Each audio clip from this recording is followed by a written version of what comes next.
Mr. Kyle poses here with the .338, the PUA he used to kill an insurgent from 2,100 yards outside of Sardar City. So we had the 300 Win Mag up top, we got the .338, the PUA here, but if you back up, he talks about bragging with the 300 Win Mag. I knew beyond a shadow of a doubt he didn't take that shot with a 300 Win Mag at 2,100 yards. I knew he took a .338 LaPua, but here shows the idiocracy of mainstream media pundits that write articles of this nature. Now it says, Mr. Kyle, who retired from the Navy after 10 years of service, is telling his remarkable story as a deadly marksman in his new book, American Sniper, which hit shells Tuesday. Listen, ascertain that for a minute. He is telling his remarkable story. No, but now wait a minute. Pre-adventure that America implodes tomorrow.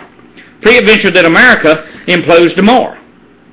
Okay, and the protection has to be initiated and put out to protect the lives of family and friends.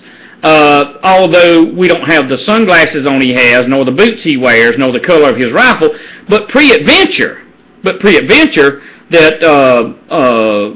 not Mr. Kyle, but people that live in America, and it implodes pre-adventure that a weapon of that nature from some mountain range would have to stop the rape and pillage of an individual of the female origin that's wanting to be raped and pillaged by the UN. Pre-adventure that was taken from 1,000, 1,500 yards. Would that be legitimized in the eyes of your American government? No, it would not.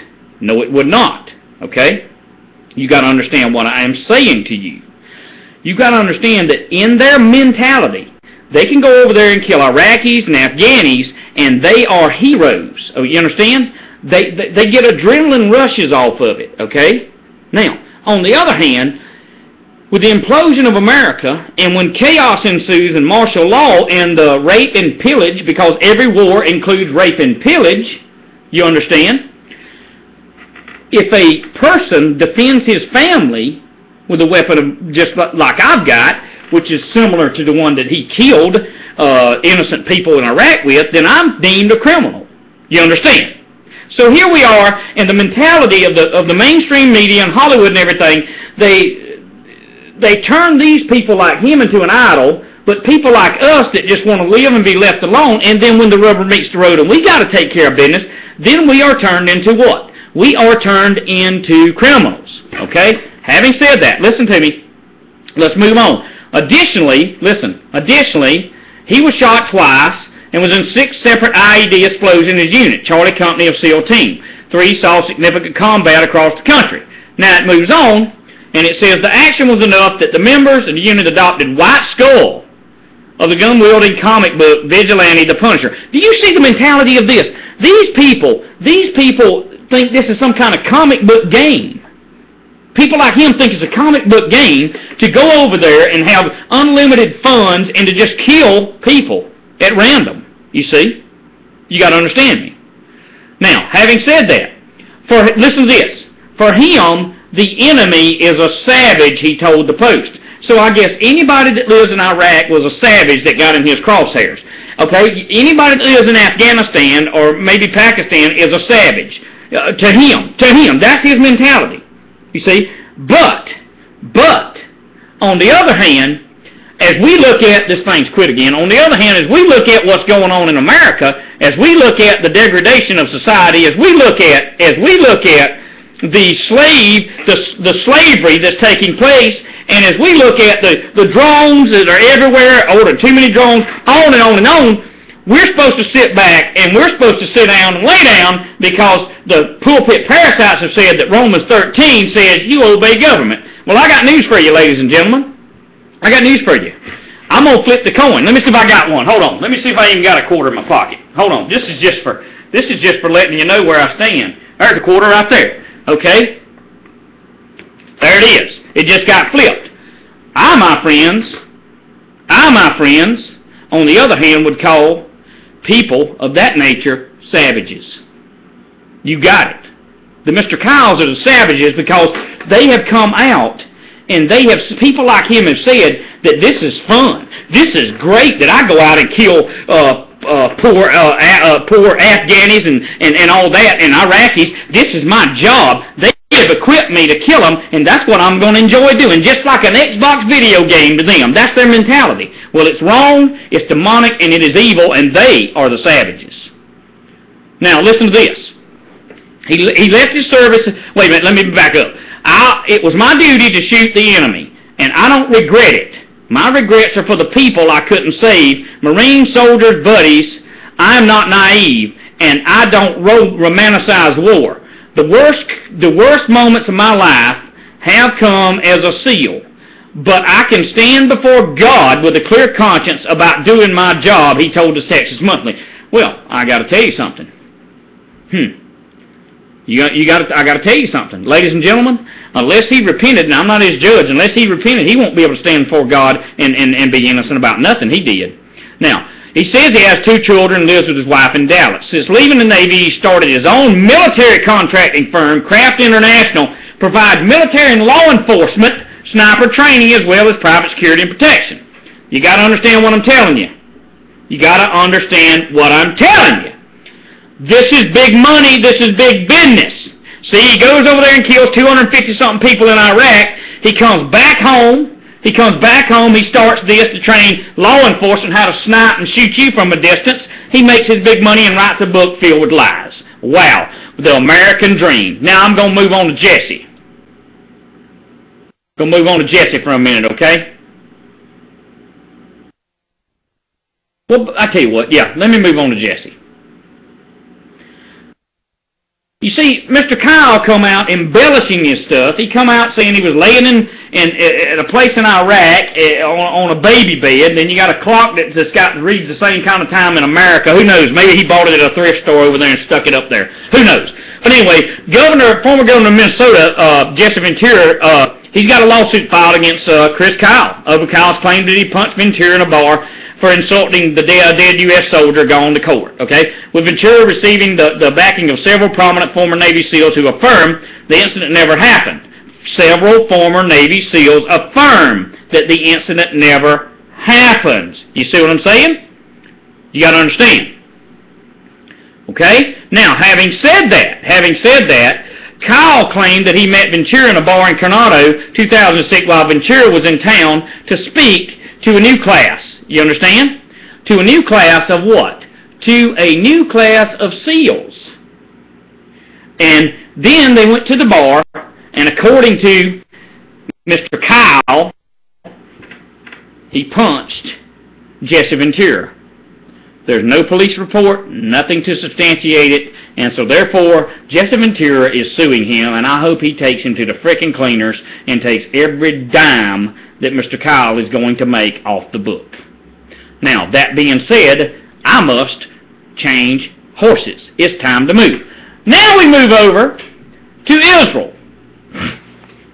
Got to talk to you, ladies and gentlemen. There is some rabbis in Israel that make Hollywood stars look poor. You understand? There are those in Israel that are rabbis that make Hollywood stars look poor. They're richer than you and I will ever be. And they didn't get their money by inventing products, curing illness, nor benefiting society. They got it by graft, by charging people for blessings and exploiting tax laws. Who are they? I got just a few minutes left. I got to roll. Rabbi Penis Ubizari, Israel's richest rabbi, guess what he does? He is a Moroccan Jewish mystic and Kabbalist.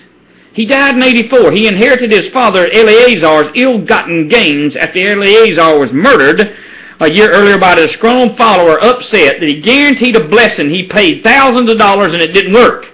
How much is he worth? $335 million. Let's move on. Number 2. You ready for this one? Rabbi Pinchas is another Kabbalist and a miracle worker who makes millions selling his blessings. How much is the grandson of Baba Shalali, who was much more political influence in Israel than him, worth? $194 million.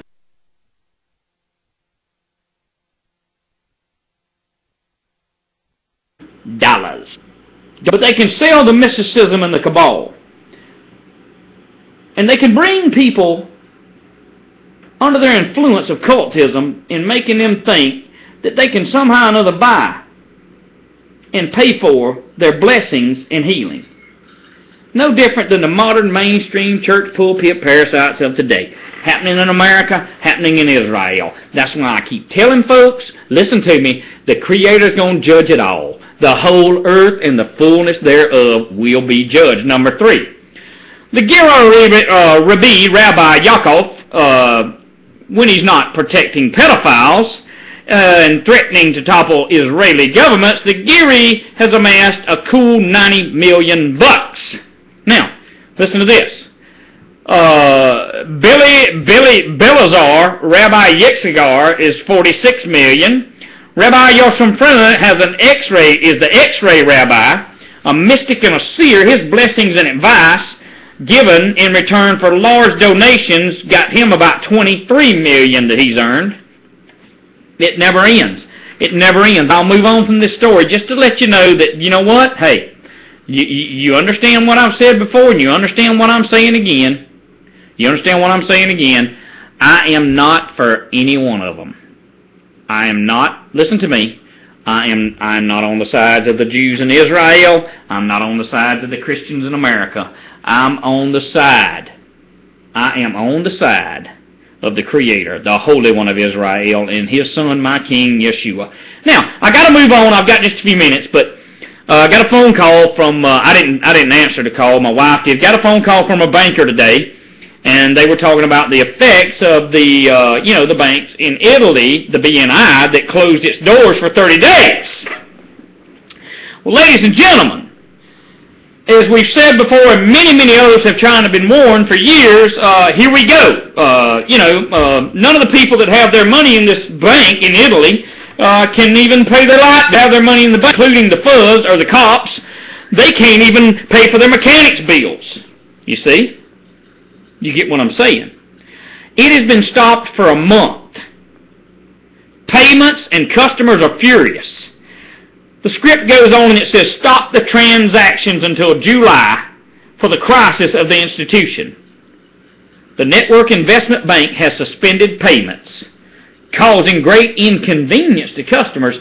Well, I would say causing fury to customers, but at the same time, as I've said before and I'll say it again, ladies and gentlemen, if you have any money, get it out of the banks. Keep it somewhere outside the banks. Keep enough just in there to maybe swipe the card and pay a bill or two. But if you've got any money, get it out now. I've been saying that, and many others like me have been saying it. Get it out. Now, there's some angry depositors.